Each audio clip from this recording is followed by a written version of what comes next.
que ao despertar de um novo homem nos induz. Te conclama, irmão, de última hora, a ingressar nesta seara de luz. Te conclama, irmão, de última hora. Amigos e amigas, minhas irmãs, meus irmãos, nós usamos esse microfone porque a gente precisa usar a mão. Então, se eu usar isso aqui na mão, não sai nada. A voz, ela anda para todos os lugares. Eu tenho uma dificuldade enorme em reter as minhas mãos. A gente agradece a Jesus a oportunidade de estarmos aqui reunidos com os nossos companheiros para fazermos algumas reflexões sobre ritos e sobre práticas que não existem na casa espírita, bem adverso daquilo que nós, de forma inicial, botamos na chamada do tema. Antes de mais nada, o nosso objetivo aqui não é avaliar as casas espíritas, não é avaliar os nossos companheiros ao lado, não é avaliar aquilo que os outros fazem, ou aquilo que os outros experimentam, ou aquilo que os outros ainda detenham a demanda, a necessidade de realizar. O nosso objetivo hoje sobre práticas e ritos espíritas é fazer uma análise sobre alguns apontamentos de Allan Kardec sobre o assunto e sobre a nossa inserção pessoal nisso. Às vezes nós ouvimos um assunto e dizemos assim: fulano tinha que estar aqui para escutar isso. Não tinha, não. Se fulano tivesse que estar aqui para escutar isso, os espíritos amigos enviariam fulano para ouvir isso. Se nós ouvirmos isso, é porque nós precisamos ouvir isso. É porque nós precisamos pensar sobre o assunto. É porque nós precisamos pensar sobre as abordagens, as questões que dizem respeito à nossa perspectiva ante a vida, que dizem respeito à forma com que a gente identifica, percebe a vida e, mais ainda, percebe o que o centro espírita, o que o movimento espírita, o espiritismo, ele está nos ofertando em termos de libertação. Quando nós falamos sobre rito, é certo nós afirmarmos que o carnaval é um rito. As pessoas já se organizam para o evento do carnaval. Então, quando você pergunta a um companheiro assim: como é o seu carnaval? Ele responde para você assim: o meu carnaval é o de sempre.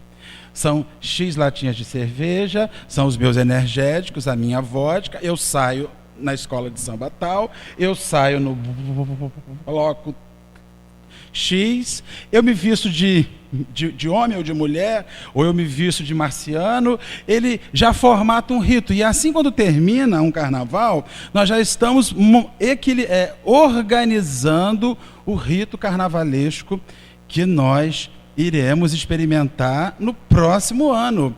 Se esse rito vai acontecer ou em Cabo Frio, que a gente espera que não, mas se esse rito vai acontecer no Rio de Janeiro, se vai acontecer em Salvador, se vai acontecer em Olinda, se vai acontecer em Recife, as pessoas, elas saem para viver este rito e descobrir como é o rito de uma festa em algum lugar. E a gente vai assimilando, porque o ser humano, ele vive de ritos, ele vive de normas e de regras que ele, de alguma sorte, compreende que faça a sua vida funcionar. E o rito, diferente daquilo que Allan Kardec sugere, converte-se em algo opressor, em algo que cerceia o direito que o indivíduo tem de experimentar a liberdade lúcida nas práticas que ele realiza ou que ele deveria realizar na sua forma de vida. Quanto mais eu preciso de rituais na minha vida, mais eu estou me algemando a regras, a práticas e a elementos. Porque o rito, ele está ligado, e ele está intimamente ligado no seu cerne à religião. E ele existe, ou ele sempre existiu no plano religioso, como forma de manter a religião viva. Se nós tirarmos o rito do carnaval, se nós dissermos que ano que vem as escolas de samba não vão sair, se nós dissermos que ano que vem os blocos de carnaval não vão acontecer, Se nós dissermos que ano que vem, sábado, domingo, segunda e terça, vão ser simplesmente dias aonde nós vamos estar descansando, relaxando, orando ou cozinhando, o carnaval deixa de existir enquanto um rito prático que está inserido no íntimo das pessoas.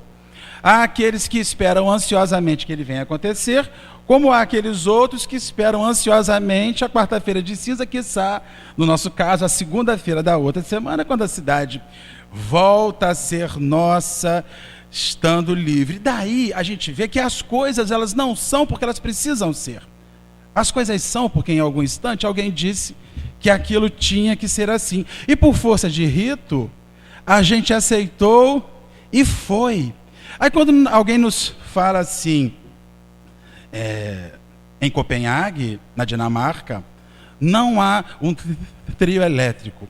Alguém fala assim, mas como alguém pode viver numa cidade em que o trio elétrico não saia, em que não tenha a metralhadora? Como alguém pode viver assim? Porque lá este rito não existe enquanto elemento de festividade, de felicidade, segundo aquilo que a gente entende, que a gente compreende, experimenta na nossa vida. Então o rito só existe para manter uma coisa viva.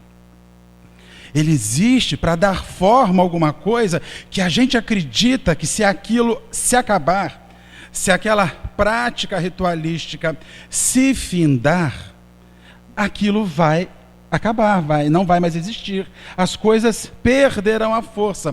E é por essas e outras que as religiões vêm ao longo dos milênios se sustentando em ritos, se prendendo em ritos, e a gente, pelo certo, pelo duvidoso, para ir para o inferno, ou não ir para o inferno, eu não sei mais, se vou ou não vou, eu faço.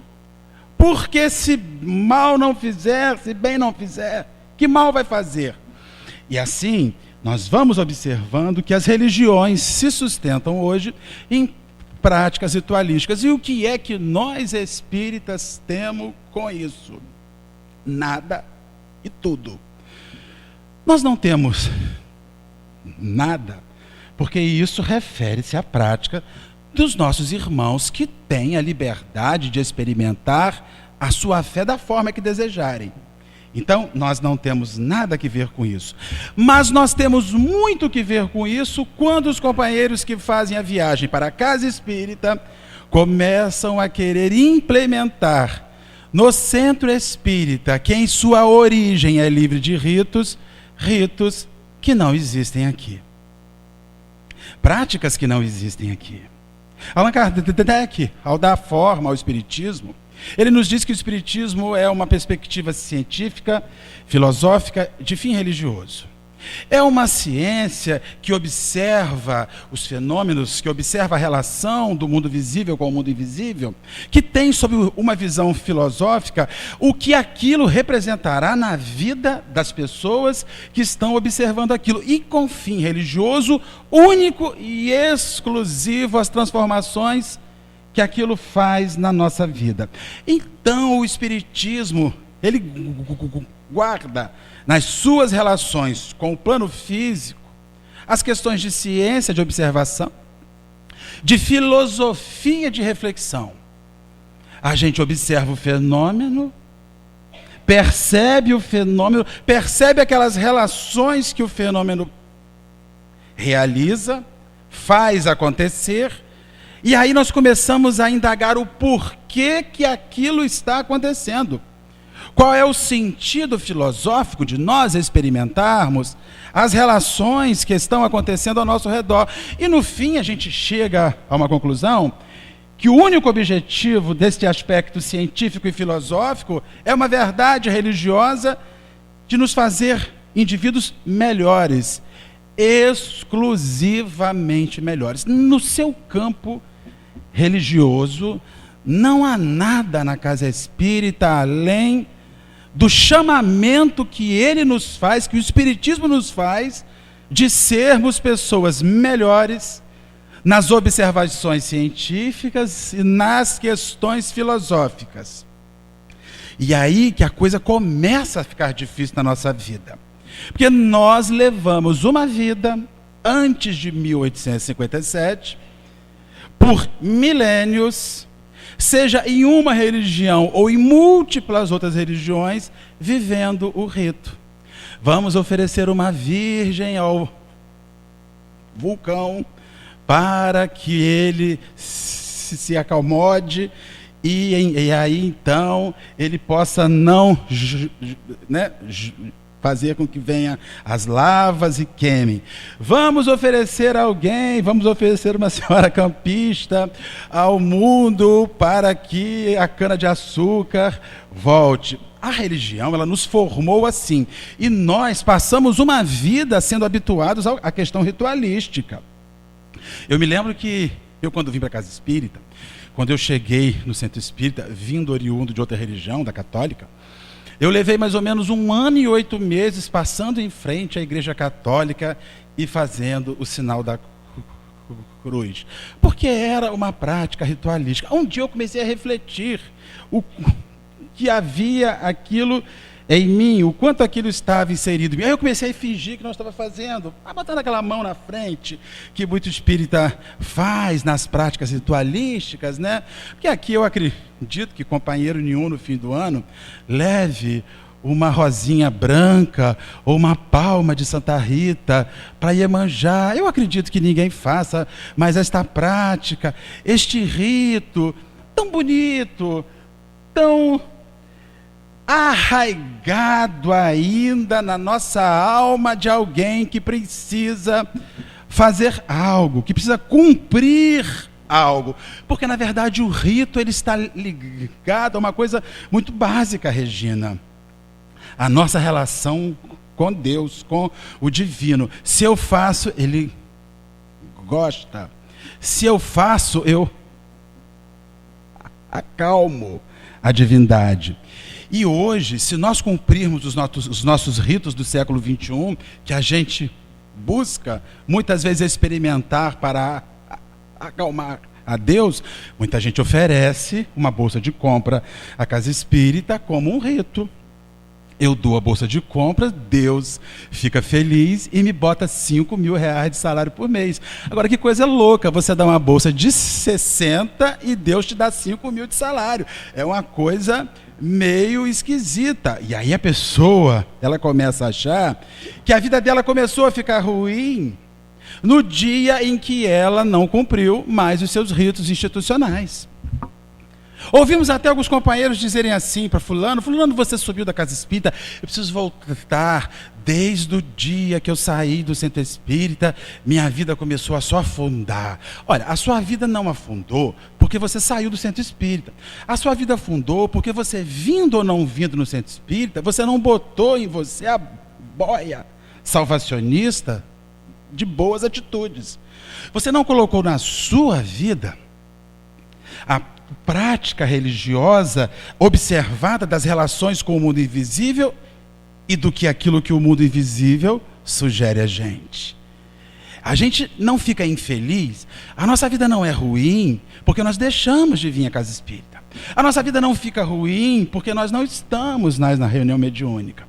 A nossa vida não fica ruim porque nós abandonamos a evangelização. Ela não fica ruim porque a gente não está mais oferecendo a cesta básica. Porque se a gente não apanha isso e muda o interior e religa, você vai ser aquele espírita que senta para conversar e fala assim: eu não sei o que está acontecendo de errado na minha vida, Vera.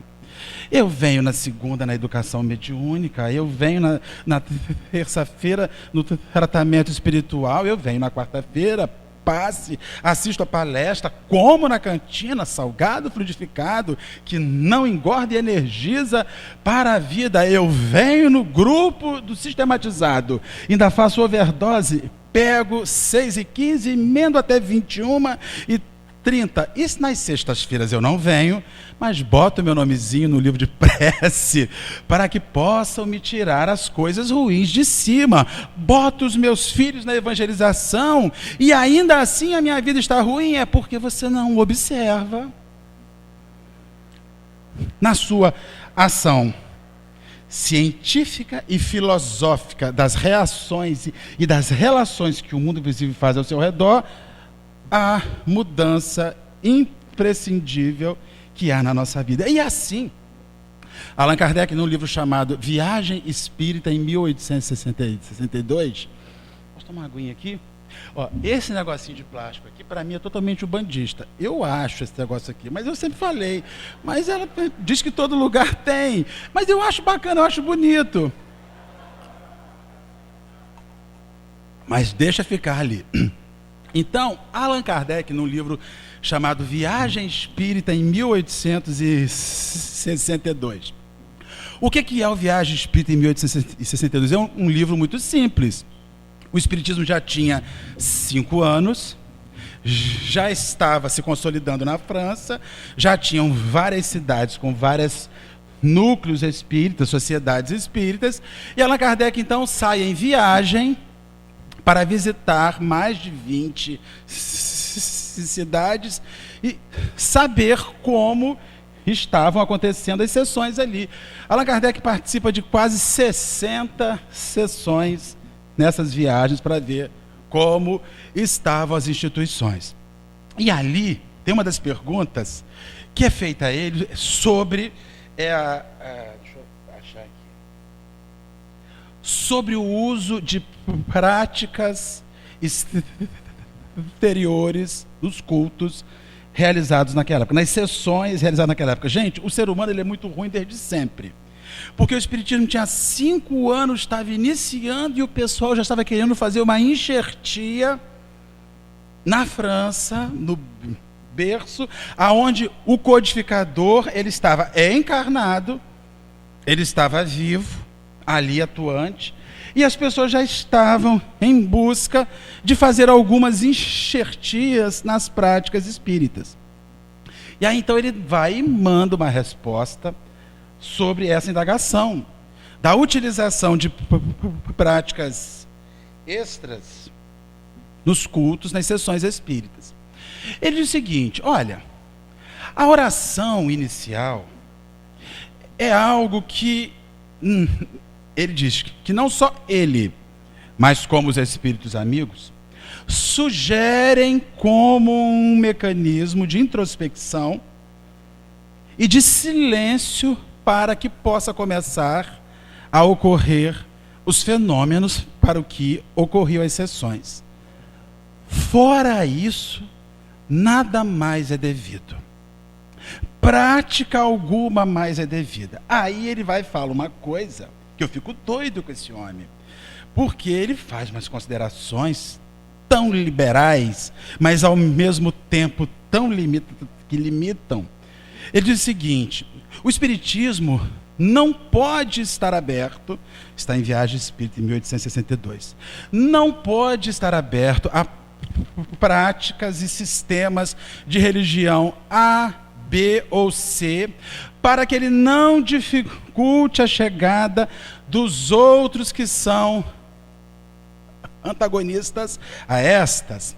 A doutrina espírita não precisa de rito, porque o rito faria dela uma daquelas outras. Então, se nós começarmos a fazer a missa espírita, a missa na casa espírita, a missa da noite de fim de ano espírita, o galo, a missa espírita, a do galo, nós vamos estar assimilando uma prática feita pela religião A, B, C, D ou Z, que aquela outra religião que quer conhecer o Espiritismo não gosta, não tem simpatia.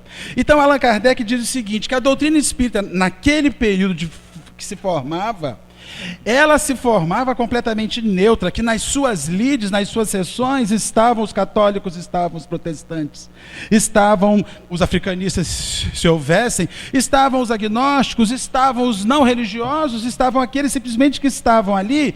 Se tiver uma enxertia, a gente afasta esse companheiro, porque ele vai e diz uma coisa mais louca ainda, Djanira: não importa que religião eles vivam, fora das nossas sessões, mas deixe-os estar conosco, respeitando aquilo que nós fazemos aqui. E aí nós vamos descobrir um indivíduo que não estava preocupado em puxar a brasa para a sua sardinha. Nós vamos descobrir ali, Djanira, um indivíduo que não estava preocupado se os companheiros que nós temos aqui, se a assistência que a gente tem aqui, se vai à missa aos domingos, se vai à reunião evangélica amanhã. Nós não estamos preocupados, ou pelo menos ele não tinha essa preocupação. Eu acho que nós hoje já estamos um pouco mais preocupados em separar as ovelhas, como se o Espiritismo fosse mais uma religião que separa o bando como as outras. O codificador diz em Viagem Espírita que não funciona assim.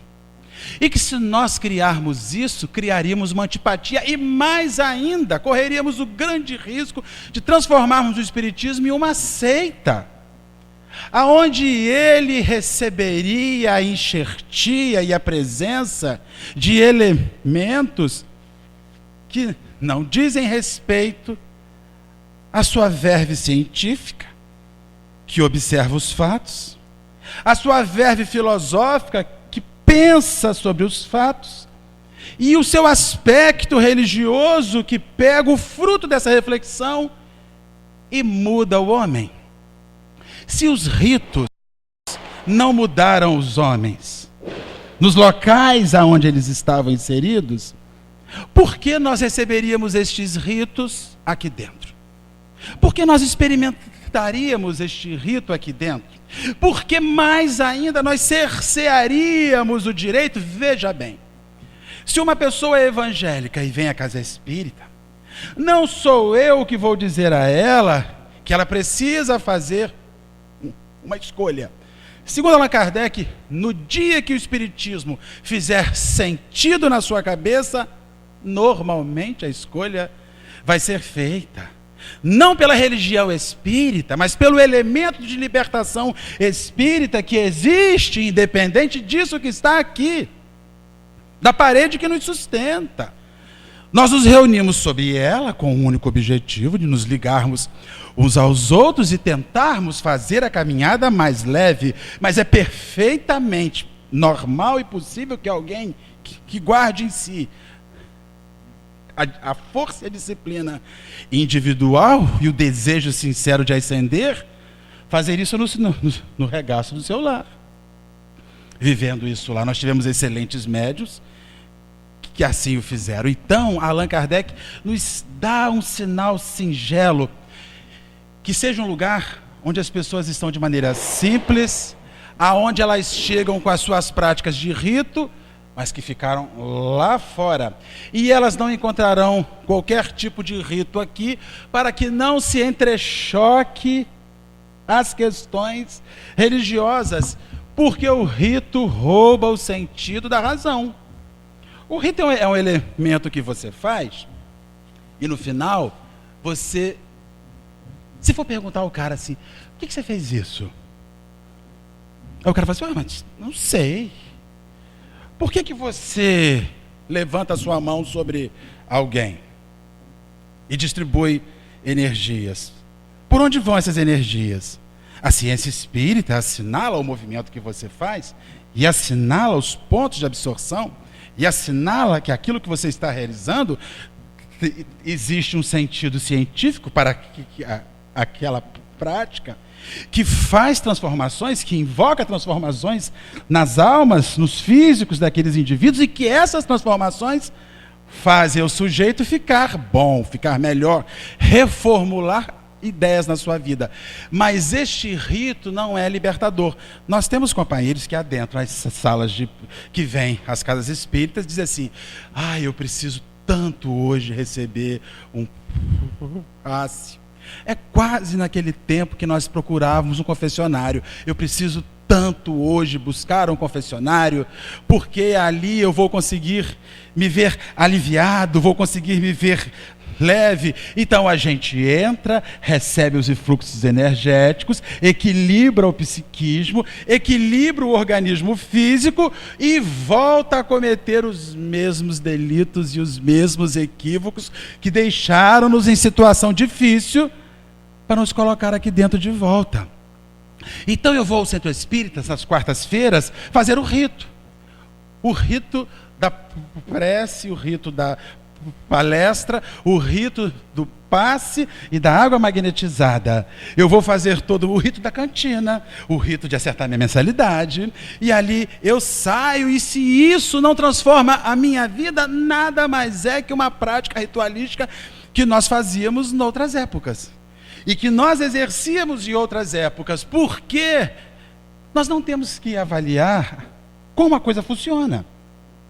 Mas nós temos que nos perguntar se nós estamos num ciclo de funcionamento dos negócios, das coisas, ou se algo está funcionando bem dentro de mim aqui dentro.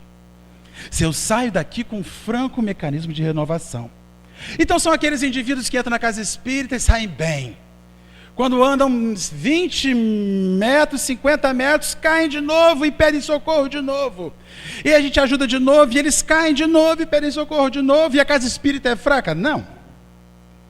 A casa espírita não é fraca? Não. É que eu quero um ritual na minha vida. Eu preciso que surja alguém que resolva os problemas que eu disse que não quero resolver. Eu preciso que surja alguém, como tinha naquela outra religião que eu ia, que você ia, que me dava uma aguinha, que me dava um óleozinho, que me dava tem até agora a vassoura, o paninho, e vi outro dia o sabão em pó. Que você lava a sua roupa e limpa as cargas negativas. A gente bota a mão na cabeça e fala assim: ai meu Deus, mas se deixarem um saquinho na nossa porta, por A ou B a gente lava a roupa. Porque se bem não fizer, mal também não vai fazer. Vai sim. Faz um mal básico na nossa consciência. E fere sobremaneira a nossa razão.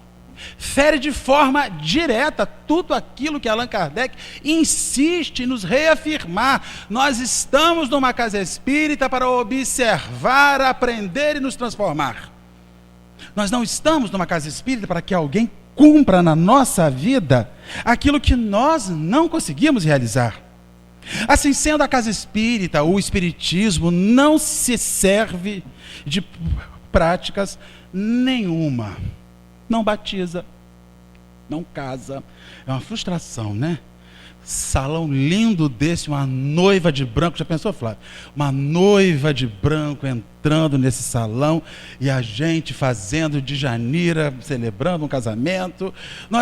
Se nós quisermos fazer, nós poderíamos fazer.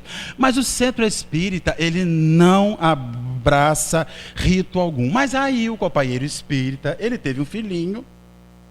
E ele aprendeu, quando ele era pequenininho, no catecismo, que tinha que batizar. Porque se não batizar, o pecado original que está ali dentro vai ficar.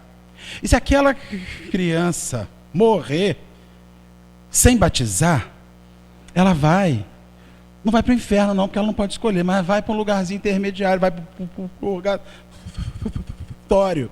Então a gente começa a ficar assim. Eu tive um filho, eu tenho um netinho, e eu aprendi a vida inteira que eu tenho que batizar. Porque eu ouvi que se não batizar, o pecado original fica. O rito, a prática, aquele elemento marcado na sua alma, já lá no fundo, aquele arraigamento. Aí o que a gente faz?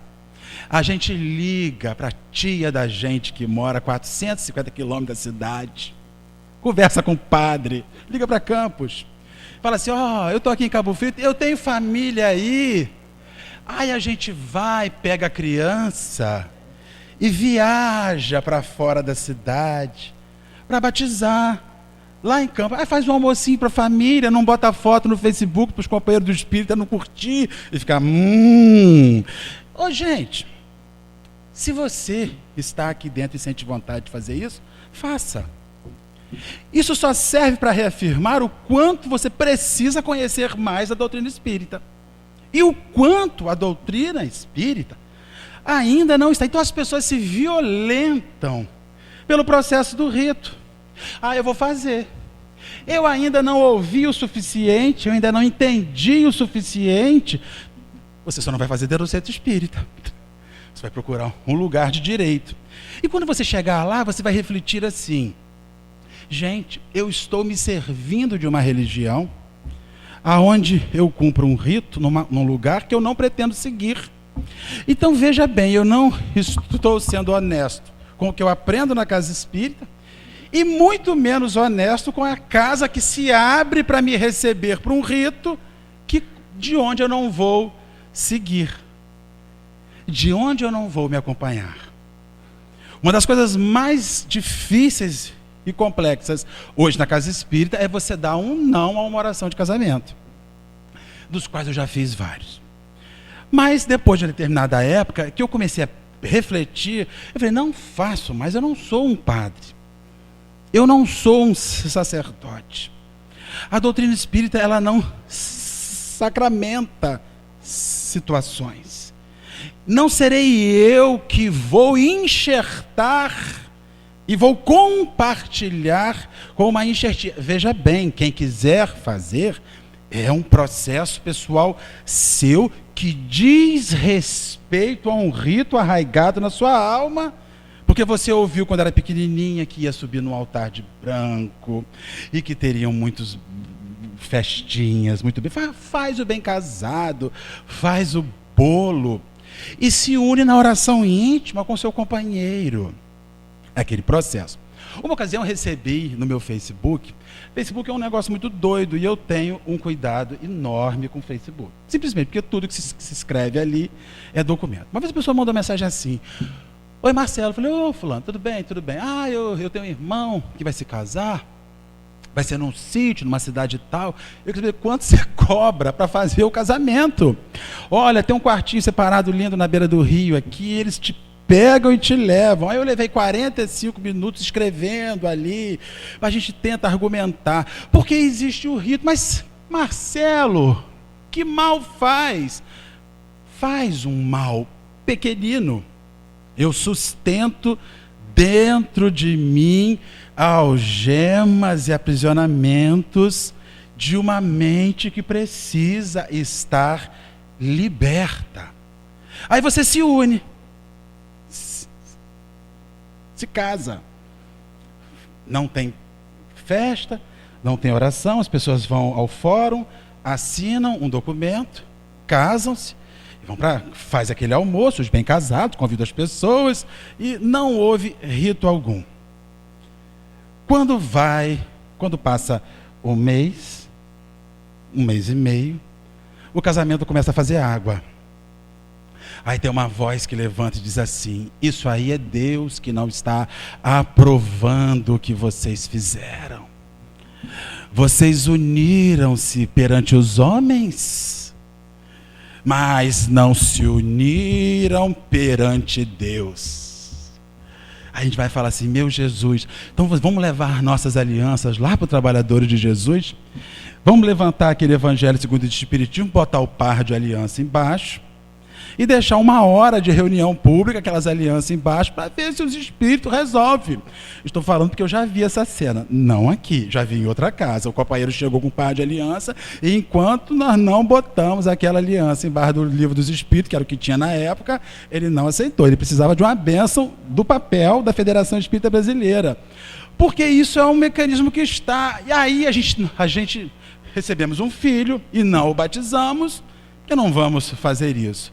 Aí ele tem uma diarreiazinha, tem icterícia, tem zika, pega a dengue, pega uma pneumoniazinha.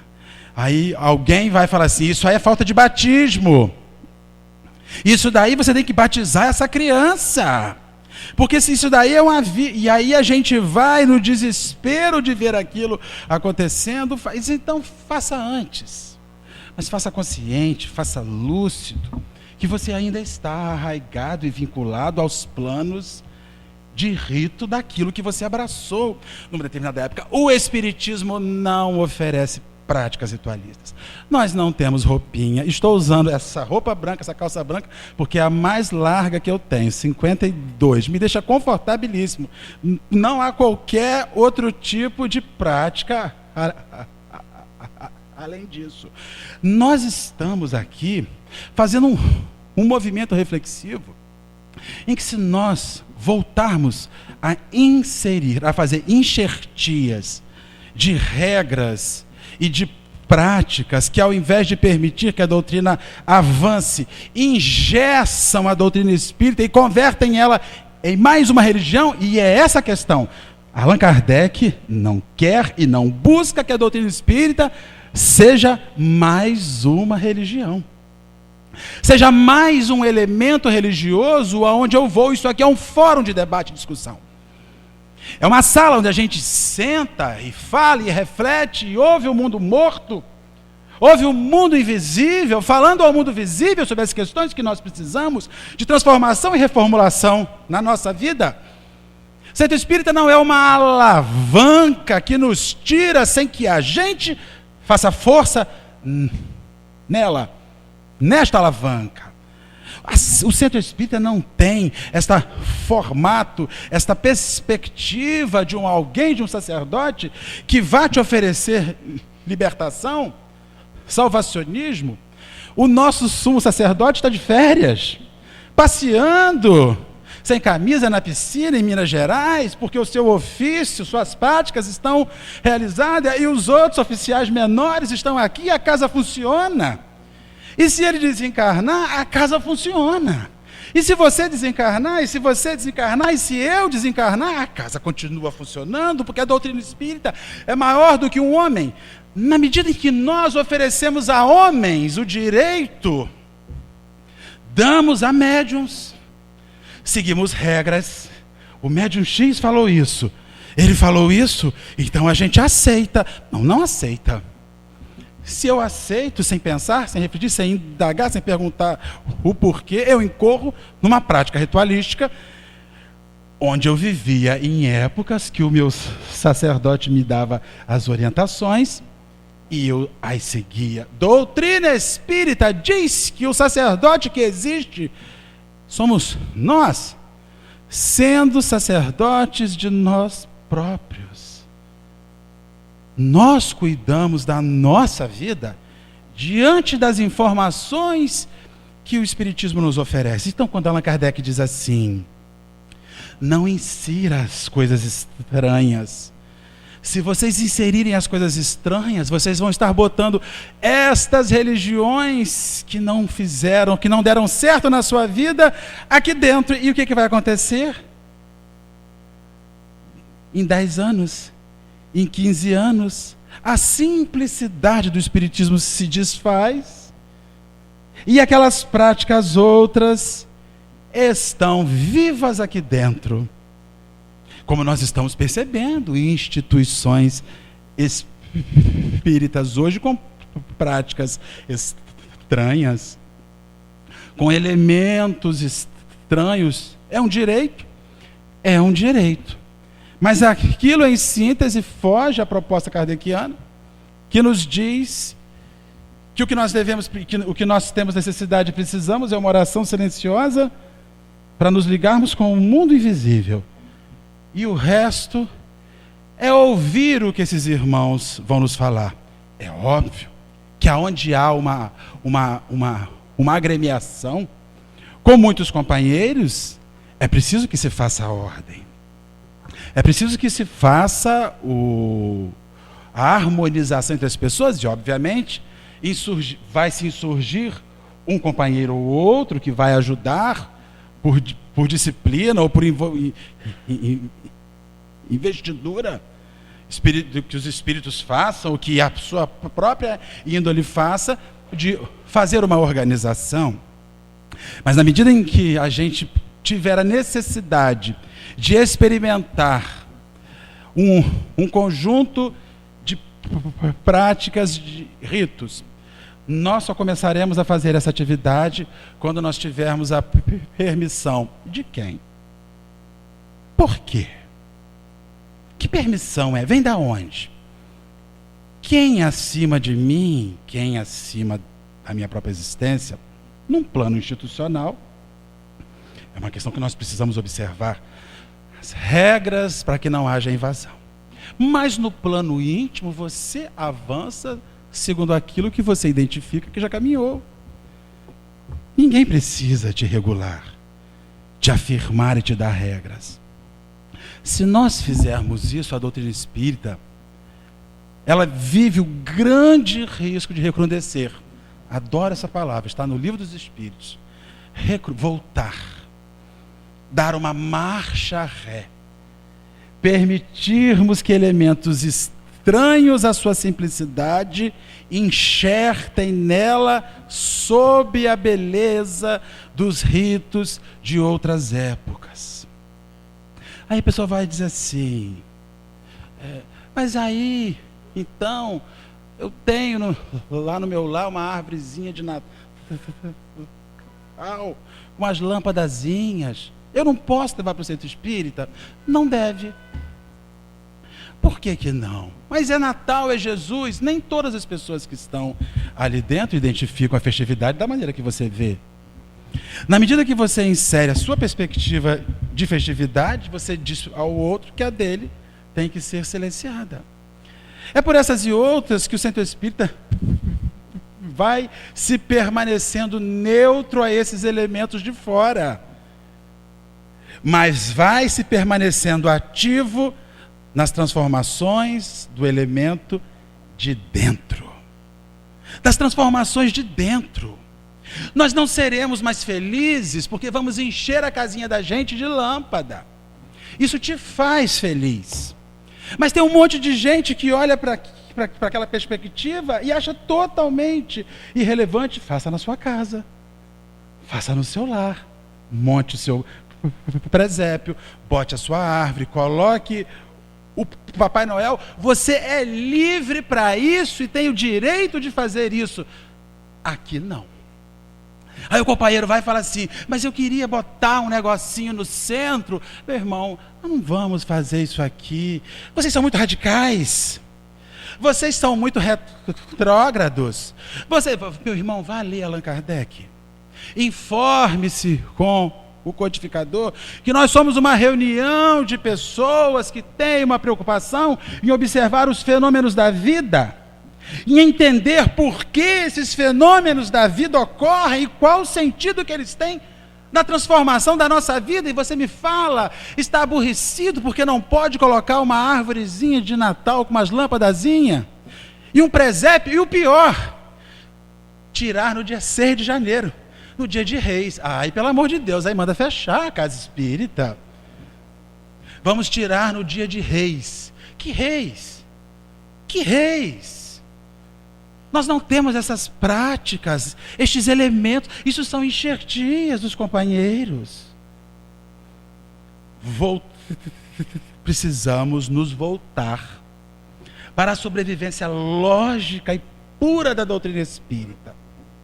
Ao ponto primeiro, a doutrina espírita é uma ciência de observação, como nos assevera Allan Kardec, que guarda no seu aspecto filosófico as questões que advêm daquilo, o que vem daquilo que eu observo e para que aquilo.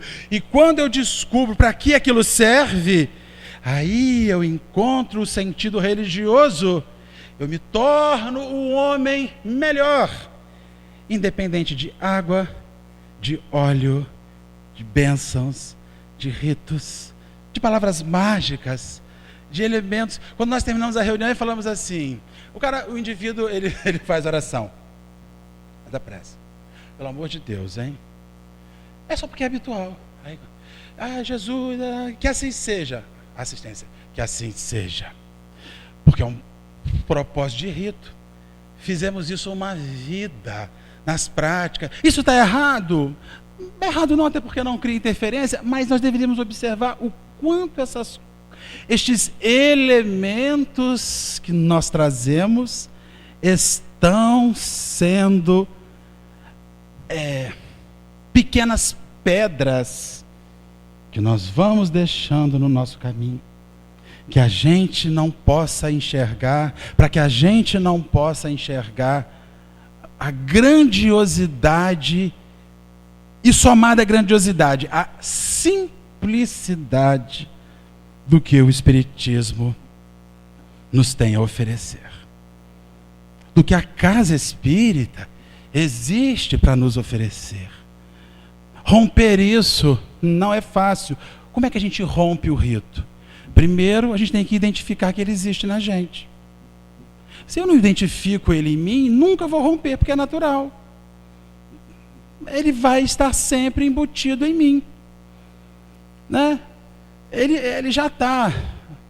É um processo que está inserido, embutido. Então, eu primeiro tenho que identificar quais são os meus atos ritualísticos, quais são os meus elementos de rito. E assim que eu começar a fazer essa identificação, descobrir o sentido, eu volto a repetir pleno daquilo que o Espiritismo nos fala, até porque Allan Kardec quer o seguinte: ele quer que o católico, que o evangélico, que o umbandista, que o candomblessista, que o budista, que o ateu chegue aqui e encontre um campo de observação das questões do espírito. E encontre mais ainda essas questões, essas observações constituindo ideias de transformação. Quando a gente assiste uma reunião, uma mediúnica, né, Djanira? Uma boa reunião mediúnica. Quando a gente se senta lá e ouve o mundo invisível falando dos suicidas, falando das pessoas que querem acabar com as suas vidas, falando das pessoas que deram valor excessivo ao dinheiro. Nós estamos vivendo a ciência espírita que está nos afiançando uma questão muito simples. Ele é você amanhã.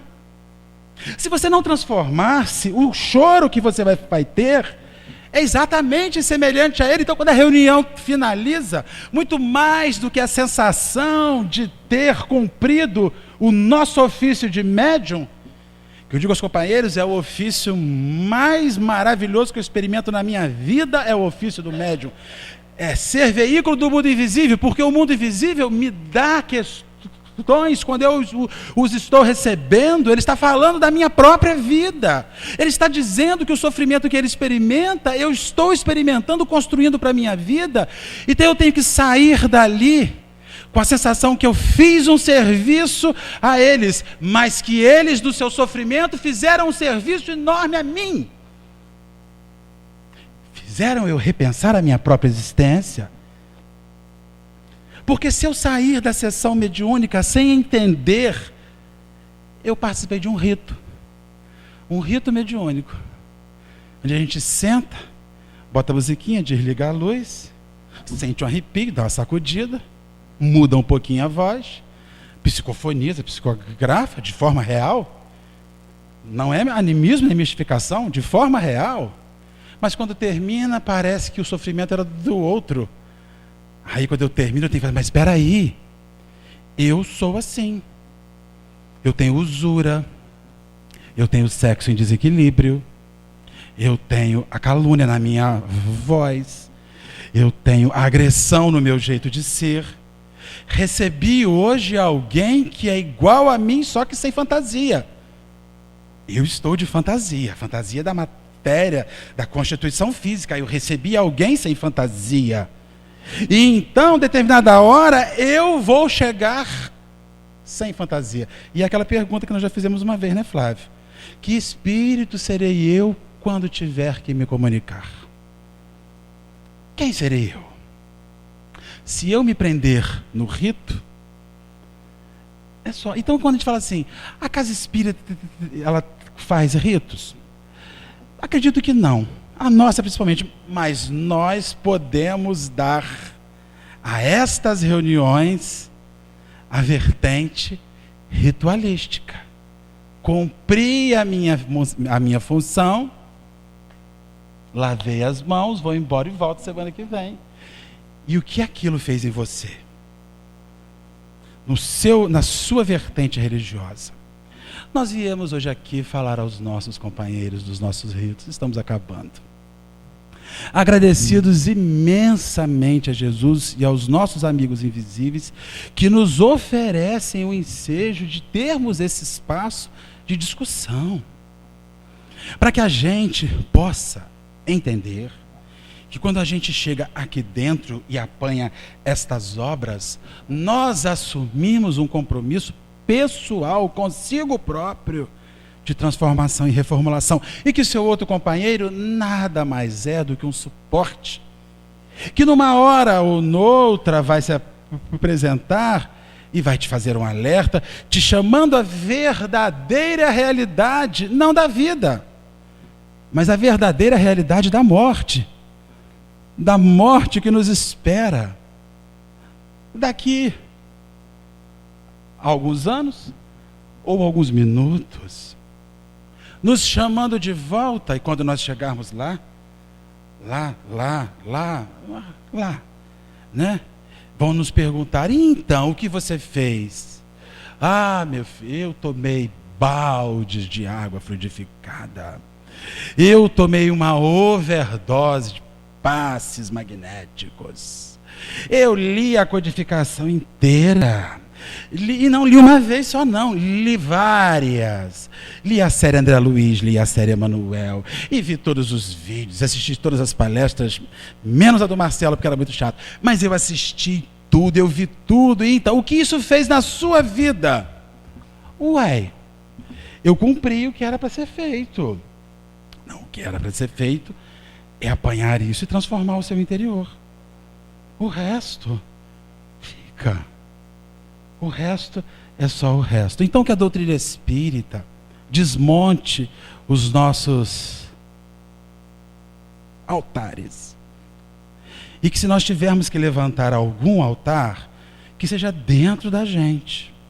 Um altar onde a gente coloca a nossa consciência em cima e diariamente a gente faz aquilo que Santo Agostinho nos falou no Livro dos Espíritos.